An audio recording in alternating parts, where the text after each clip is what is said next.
राम राम और good morning सभी भाइयों को। सबसे पहले तो और जिन भाइयों की लोको पायलट की अभी ज्वाइनिंग बाकी है उनके डॉक्यूमेंट्स वेरिफिकेशन अभी होना है। तो वो लोग पूछ रहे हैं कि मेडिकल डॉक्यूमेंट दोनों बाकी हैं उनका तो ना।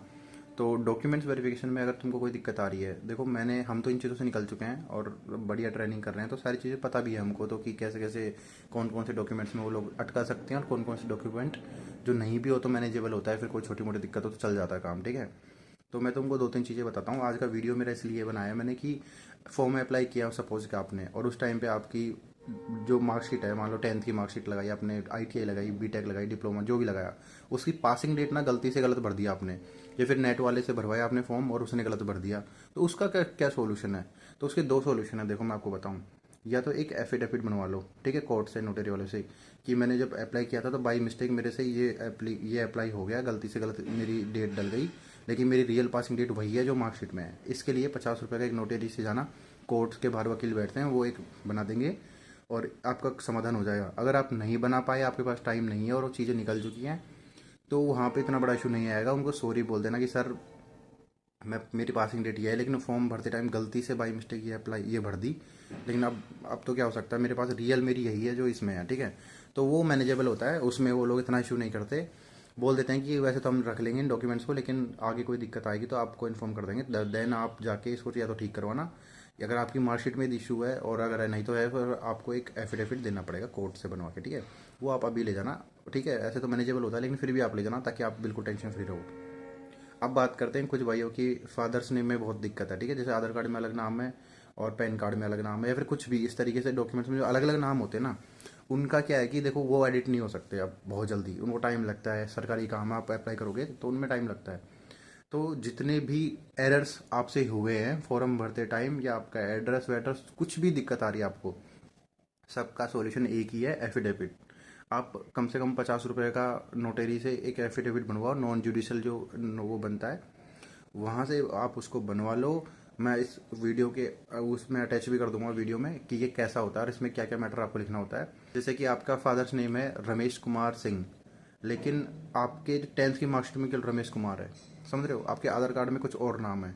तो इन चीज़ों को ना वो लोग फिर वैसे बोलेंगे कि यार अलग अलग नाम है, ये क्या है, ऐसे ना। या तो आपके कॉमन होने चाहिए सारे डॉक्यूमेंट्स में, कई जगह स्पेस नहीं होता, कहीं स्पेस आगे होता है कि किसी, जैसे कि ओम प्रकाश अगर नाम है किसी का, तो कई जगह ओम और प्रकाश में स्पेस होता है, और कई जगह ओम प्रकाश एकदम एक साथ लिखा जाता है। तो क्या है कि उन चीज़ों का इशू बनता है आगे जाके। इस तरीके से आप ये चीज़ें क्लियर करा सकते हो अपनी नोटरी, सबका समाधान एफिडेविट है, जितना जितने भी डॉक्यूमेंट्स में आप कह रहे हैं।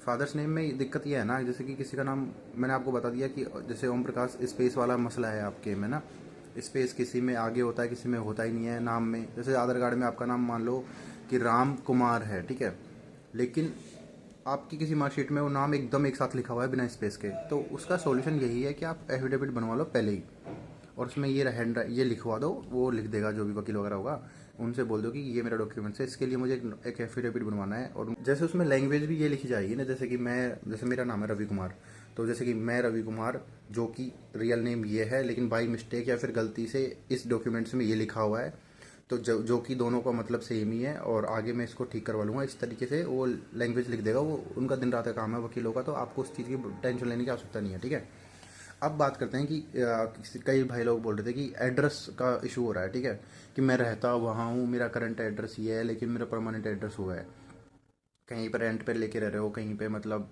पढ़ाई कर रहे हो, जॉब कर रहे हो, कुछ भी, मतलब बहुत सारी चीज़ें हो सकती हैं, लेकिन आपका परमानेंट एड्रेस आपका घर है।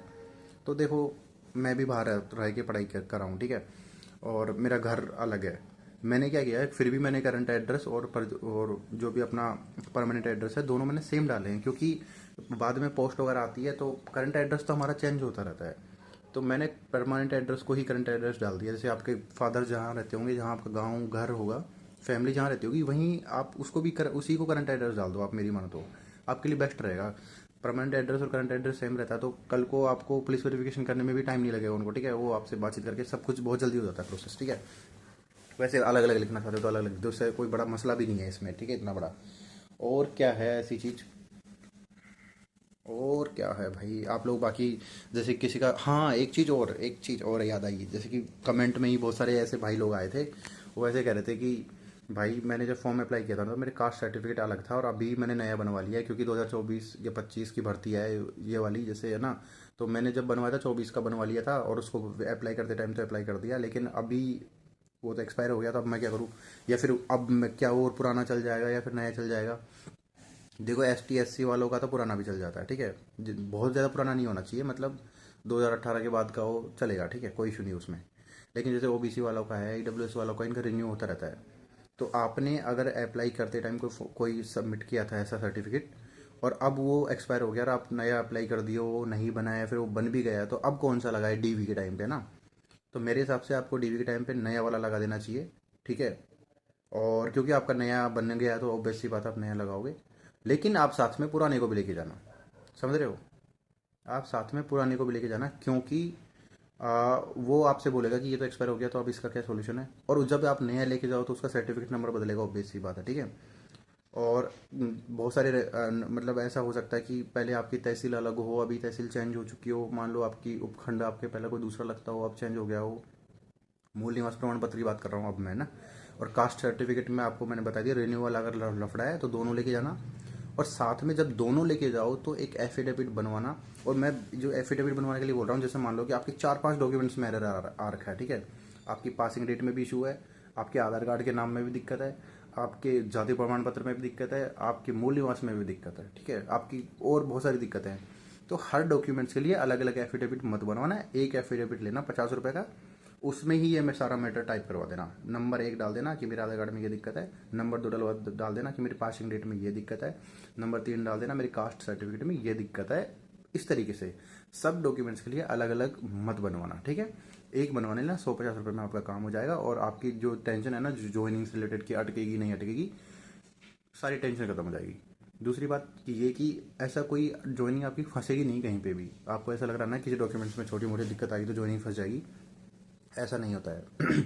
अब डबल डिग्री वालों की बात करते हैं, भाई ऐसे बोल रहे थे भाई मेरी डबल डिग्री है, मतलब मेरी दोनों ओवरलैप हो रखी हैं। तो तुम्हारे लिए तो मेरे पास शब्द नहीं है भाई, कुछ भी मैं आप लोगों को यहाँ पे कुछ भी नहीं बोलूँगा। तुम्हारी गलती है, तुम उसको एक्सेप्ट करो, भगवान भरोसे हो तुम, ठीक है।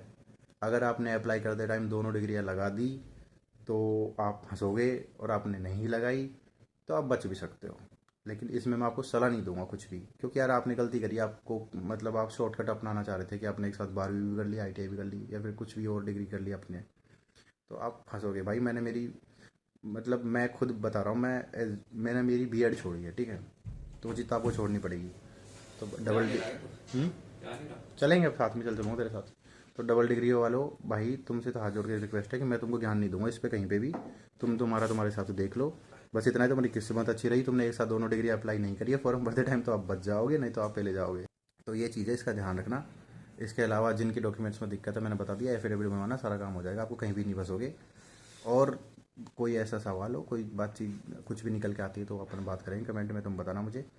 इसके अलावा तो मुझे ऐसा लग नहीं रहा कि कोई चीज़ ऐसी बची है। एफिडेविट हर आपकी दिक्कत का सॉल्यूशन है, आपको मैं पहले ही बता चुका हूँ।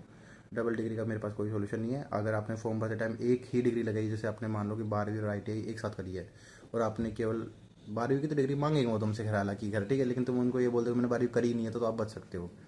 एक चीज़ और है, लोग पूछ रहे थे कि डिजी लॉकर से डॉक्यूमेंट्स चेक करते हैं क्या मिला के, तो हमारे यहाँ पे ऐसा नहीं हुआ कुछ भी, मुझे लगता भी नहीं है इतना टाइम होगा उन लोगों के पास कि आपका जो डॉक्यूमेंट्स इतने सारे चेक करेंगे, तो फिर वो डी भी नहीं हो पाएगा बच्चों का एक साथ ना। तो हमारा ऐसा कुछ भी नहीं हुआ, आई होप कि तुम्हारा भी नहीं होगा। डॉक्यूमेंट्स वगैरह ऑनलाइन चेक नहीं होता है, ठीक है। डबल डिग्री वालों के अंदर जो मुझे पता है, मेरे इसमें कमेंट में कितने सारे आते हैं डबल डिग्री वाले ना, तो तुम्हारे लिए एक आरामदायक सोचने वाली बात है, ठीक है, थोड़ा शांत रहो। और तो क्या ही बताऊँ यार, मैं तुमको अलग से ज्ञान दूंगा यहाँ पे तो वो चीज़ें अच्छी भी नहीं लगेंगी कि ऐसे कर लेना बच जाओगे, ऐसे कर लेना ना। तो ये चीज़ है, अपना पढ़ाई पे ध्यान दो। और डॉक्यूमेंट्स आप बनवा रहे हो तो सारे डॉक्यूमेंट्स रेडी करवाओ। जिस डॉक्यूमेंट्स में दिक्कत आ रही है उसका एफिडेविट बनवा लो, इसके बाद में जाओ आराम से ज्वाइनिंग करो, कोई दिक्कत नहीं आएगी, ठीक है। स्टिल बैंक पासबुक मैंने आपको पहले बोल दिया, आपके पास बैंक की पासबुक जरूर होनी चाहिए, ठीक है। और चेक बुक जरूर होनी चाहिए। सॉरी, पासबुक तो सबके पास होती है, चेक बुक जरूर होनी चाहिए। चेक बुक नहीं है तो उसके लिए अप्लाई कर दो, और अप्लाई नहीं कर पा रहे हो तो भाई आप थोड़ा सा फंस सकते हो, ठीक है, क्योंकि चेक बुक उनको जो बॉन्ड फॉर्म लेते हैं ना, कैंसिल्ड चेक लगाते हैं उसमें एक वो, तो वो कंपलसरी होती है। अगर अभी भी आपके पास टाइम है और कोई बैंक ऐसा आपको मिल रहा है, जैसे आपका मान लो कि SBI में अकाउंट है आपका, और SBI वाले आपको चेकबुक नहीं दे रहे अभी, तो कोई ऐसा बैंक देख लो जो आपको 1 दिन 2 दिन में चेकबुक दे दे, फिर आप बाद में, जैसे आपका मेन अकाउंट तो SBI है लेकिन उसकी चेकबुक आपके पास नहीं है, ठीक है, तो आप थोड़े दिन के लिए किसी और बैंक में अकाउंट खुलवा लो, वो लगा दो मतलब यहाँ पे ज्वाइनिंग के टाइम पे वो वाला लगा देना, तो सारा काम आपका हो जाएगा, ठीक है। ज्वाइनिंग वालों के लिए ये बात थी, और जिनका DV मेडिकल अभी बाकी है उनको गुड लक, आपके सारे डॉक्यूमेंट्स का समाधान एक ही है, एफिडेविट। बाकी कोई दिक्कत नहीं है, आराम से दो, ज्वाइनिंग करो आराम से, क्या इशू आ रहा है बताओ। और कुछ और दिक्कत आती है अपन कमेंट में बात करेंगे, बाकी अगली वीडियो के लिए बने रहो मेरे साथ कमेंट्स में ठीक है। राम राम, ध्यान रखना अपना।